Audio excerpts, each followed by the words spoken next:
नमस्कार। मेरे चैनल में आप सबका स्वागत है। आइए आज हम नवरात्रि के 8वें दिन की कथा सुनते हैं।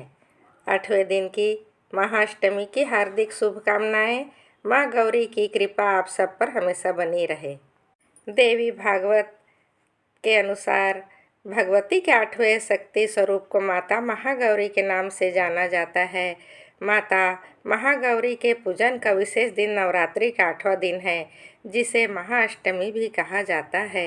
इस दिन संपूर्ण विधि से माता महागौरी के ध्यान और पूजन से भक्तों का कल्याण होता है और उनकी कृपा से कई असंभव कार्य भी संभव होने लगते हैं।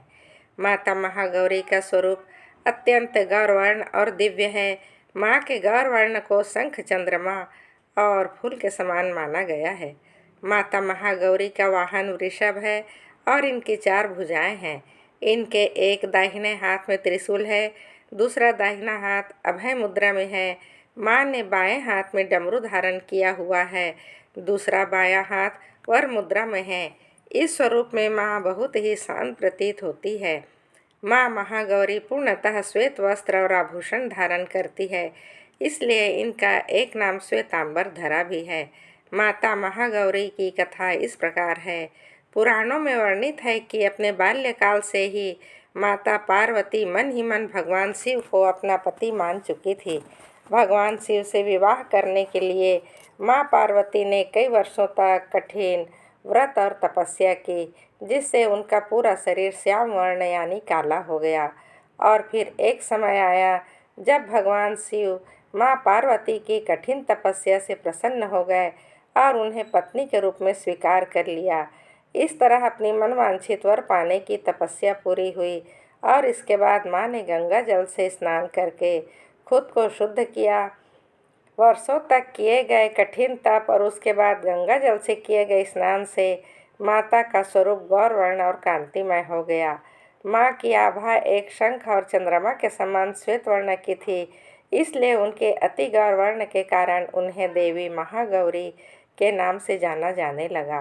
माँ महागौरी की पूजा विधि इस प्रकार है। सुबह जल्दी उठकर स्नान आदि के बाद साफ और सफ़ेद रंग के वस्त्र धारण करें। इसके बाद माँ महागौरी की प्रतिमा को गंगा जल से शुद्ध करने के बाद माँ महागौरी को सफ़ेद रंग के वस्त्र चढ़ाएं। इसके बाद माता को सफ़ेद फूल अर्पित करें और कुमकुम या रोली से उनको तिलक करें। इसके बाद माँ महागौरी के मंत्रों का जाप करें और साथ ही माँ महागौरी को नारियल से बनी मिठाई और हलवे और काले चने का भोग लगाएं। अंत में माता की आरती करें और माँ से क्षमा याचना भी करें। माँ महागौरी छाया ग्रह कहे जाने वाले राहु की शासक भी है, इसलिए जो साधक राहु के बुरे प्रभाव से पीड़ित हैं उन्हें माँ के स्वरूप की पूजा अवश्य ही करनी चाहिए। महाअष्टमी के दिन विवाहित महिलाएं अपने सौभाग्य की रक्षा के लिए देवी माँ को चुनरी का चढ़ावा भेंट करती हैं। महाअष्टमी के दिन बहुत से घरों में कन्या पूजन भी किया जाता है। कन्याओं को साक्षात माँ दुर्गा का रूप माना जाता है, इसीलिए इस दिन कन्याओं को घर बुलाकर उन्हें हलवा, पूरी, खीर आदि का भोजन करवाने में माँ आदि शक्ति सारे सुखों का आशीर्वाद देती है। माँ महागौरी का ध्यान करने से साधकों में सात्विक विचारों की वृद्धि होती है और उनका चंचल मन एकाग्र होता है। माँ की आराधना से भक्तों के कष्टों का नाश होता है और माता की कृपा सेवा संपन्न होकर अपना जीवन व्यतीत करते हैं। यह थी माँ महागौरी व्रत कथा। नवरात्रों की महाअष्टमी की पूजा 5 अप्रैल शनिवार को पूजी जाएगी।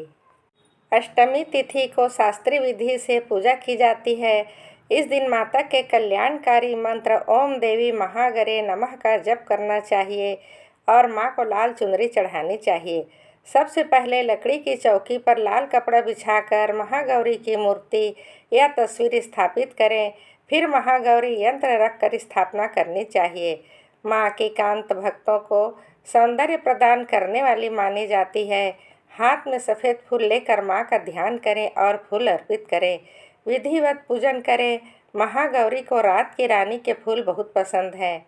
जो कोई भी माँ गौरी का पूजन करते हैं और माँ की विशेष रूप से पूजा आराधना कर व्रत करते हैं और कन्याओं को भोजन खिलाते हैं, माँ उनकी सभी मनोकामना पूरी करती है। यदि आपको हमारी यह वीडियो पसंद आए तो इसे लाइक करें, सब्सक्राइब करें। आपका दिन शुभ हो, मंगलमय हो। आप सदा हंसते रहें, मुस्कुराते रहें। बोलो महागौरी माता की जय हो। राधे राधे। धन्यवाद।